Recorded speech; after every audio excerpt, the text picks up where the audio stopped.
مکرم سیفی صاحب انہوں نے مجھے شہاب بھائی کا نمبر دیا، وہ نوجوان جو پیدل آ رہا ہے مکہ مکرمہ کے لیے جا رہا ہے کیرلا سے مکہ مکرمہ، تو میں نے ان کو فون کیا تو وہ راستے میں تھے، تو ان کے ایک دوست نے فون اٹھایا تو انہوں نے کہا نماز کا وقت ہے، کسی ہوٹل میں رکے ہوئے ہیں۔ تو میں نے انہیں دعوت دی کہ پنجاب سے گزریں، آپ کا ہر قدم کے اوپر انشاءاللہ تعالی استقبال ہوگا اس زمین کے اوپر۔ تو شاید آنے والے دنوں میں وہ ہم لوگوں کے درمیان سے گزریں گے، لیکن میں یوٹیوب پہ دیکھا کہ کئی مولویوں نے دو تین باتیں کی، جی پیدل نہیں جانا چاہیے، یہ نہیں کرنا چاہیے۔ جو گھر سے مسجد تک نہیں جا سکتے وہ یہ بتا رہے ہیں کہ یہ نوجوان بیت اللہ تک جائے گا کہ نہیں جائے گا۔ مزے کی بات تو یہ ہے، جو اپنے گھر سے مسجد تک پیدل نہیں جا سکتے، جنہوں نے کچھ خود فن نہ کیا ہو، کوئی خود خدمت نہ انجام دی ہو۔ ہم نے تو جس دن پہلے دن سنا کہ ایک نوجوان کیرلا سے مکہ مکرمہ پیدل جائے گا، تو اسی دن سے روزانہ دعاؤں کا اہتمام ہے، کیونکہ وہ صرف بیت اللہ کی طرف نہیں جا رہا، اس کے ہر ایک قدم پر مسلمانوں کے جذبات اس کے ساتھ ہیں، لوگوں کی دعائیں اس کے ساتھ ہیں، لاکھوں کروڑوں ماؤں کا سہارا اس کے ساتھ ہے، اللہ کی رحمتیں اس پر برس رہی ہیں۔ اور خود محمد الرسول اللہ نے فرمایا کہ اگر مکہ مکرمہ سے کوئی پیدل حج کرتا ہے، ایک قدم کے اوپر 700 حرم کی نیکیاں اس بندے کو عطا کی جائیں گی۔ تم سے تو فتویٰ پوچھا ہی نہیں ہے جو فتویٰ دینے کے لیے تیار بیٹھے ہو۔ کتنے ائمہ ہیں، اٹھاؤ امام احمد بن حنبل رحمۃ اللہ علیہ کو، امام ابن تیمیہ کو، امام ابو حنیفہ کو، سیدنا حسن رضی اللہ تعالیٰ عنہ کو۔ کتنے بڑے بڑے لوگ ہیں جنہوں نے ساری زندگی بیت اللہ کا حج پیدل کیا۔ کتنی جماعتیں ہیں روز پیدل سفر کر رہی ہیں پوری دنیا کے اندر۔ دراصل بات یہ نہیں ہے، کئی یہ کہتے ہیں کہ نیت پتہ نہیں کیا ہے، نیتوں پر اللہ کا دار و مدار ہے۔ رسول اللہ نے فرمایا جس کی نیت اچھی ہوگی اس کا عمل قبول ہوگا، اور جن لوگوں کے عمل قبول ہوتے ہیں اللہ ان کی مدد فرماتے ہیں۔ وہ بندہ کل تک جس کو کوئی جانتا نہیں تھا، آج اس کے انتظار میں لاکھوں لوگ سڑکوں کے اوپر کھڑے ہوئے ہیں۔ صرف مسلمان ہی نہیں، اس ملک کے تمام لوگ، کیونکہ لوگ یہ سمجھتے ہیں اس بات کو اچھی طرح کہ جو بندہ اتنی دور سفر پہ اپنے رب کے گھر کی طرف پیدل جا رہا ہے، اس کے اندر اللہ تبارک و تعالیٰ نے ایمان کی دولت رکھی ہے۔ یہ اتنے عاشقان رسول اس لیے نکلے کیونکہ علامہ نے کہا نا کہ کی محمد سے وفا تو نے، کی محمد سے وفا تو نے تو ہم تیرے ہیں، یہ جہاں چیز ہے کیا، لوح و قلم تیرے۔ جب بندہ اللہ کی طرف چلتا ہے تو کائنات کی ہر شے اس کی مدد کے لیے تیار ہو جاتی ہے۔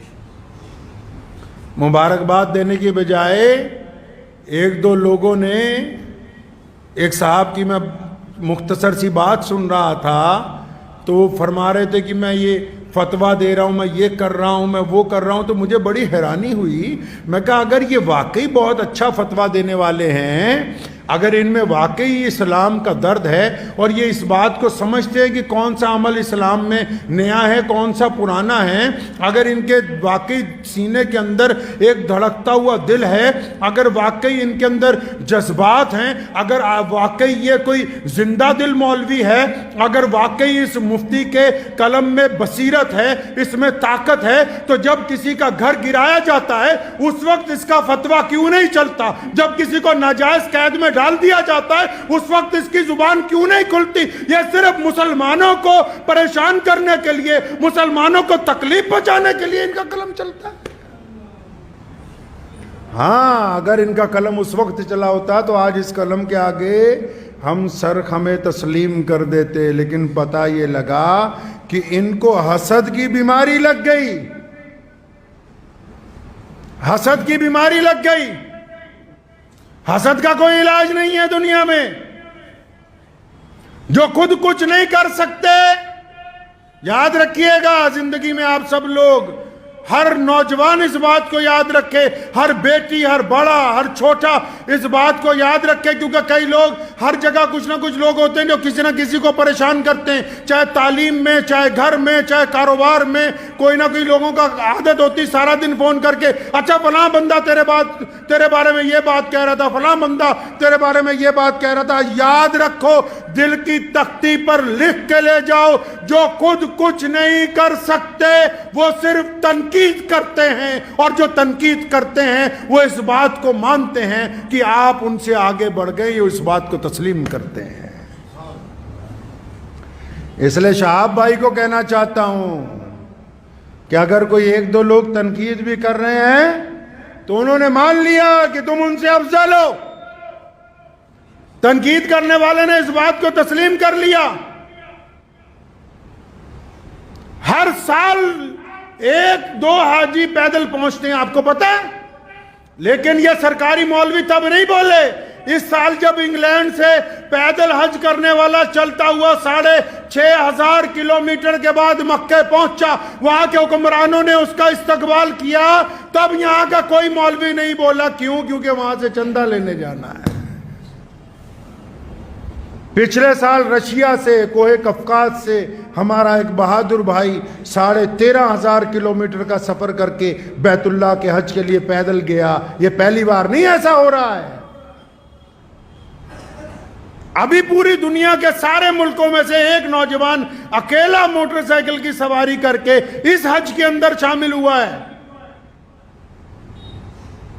تو یہ جو اب پیدل جا رہا ہے، آپ کیا سمجھتے ہیں کہ اس کے پیدل چلنے سے صرف شہاب بھائی کا حج ہوگا؟ نہیں، جب وہ شہاب پیدل چلتا ہے تو لاکھوں دلوں کے اندر بیت اللہ کو دیکھنے کی تڑپ پیدا ہوتی ہے، اس کو ثواب اس کو نہیں ملے گا۔ جب پیدل چلتا ہے کروڑوں دعائیں ساتھ میں چلتی ہیں۔ جب بیت اللہ کی طرف قدم بڑھتے ہیں نا، یہ ایسے ہی نہیں بڑھتے۔ تو کسی نے کیا خوب کہا، بس یہ شعر ان کی نظر کرنے چاہتا ہوں کہ قوت عشق سے ہر پست کو بالا کر دے۔ یہ بندہ ایسے نہیں چلتا، کوئی ہو چاہے۔ یہ محمد رسول اللہ کا عشق ہے یار۔ یہ حضور نبی علیہ السلام کی رحمتیں ہیں جو ظاہر ہو رہی ہیں۔ کہا نا کسی نے کیا خوب کہ قوت عشق سے ہر پست کو بالا کر دے، دہر میں عشق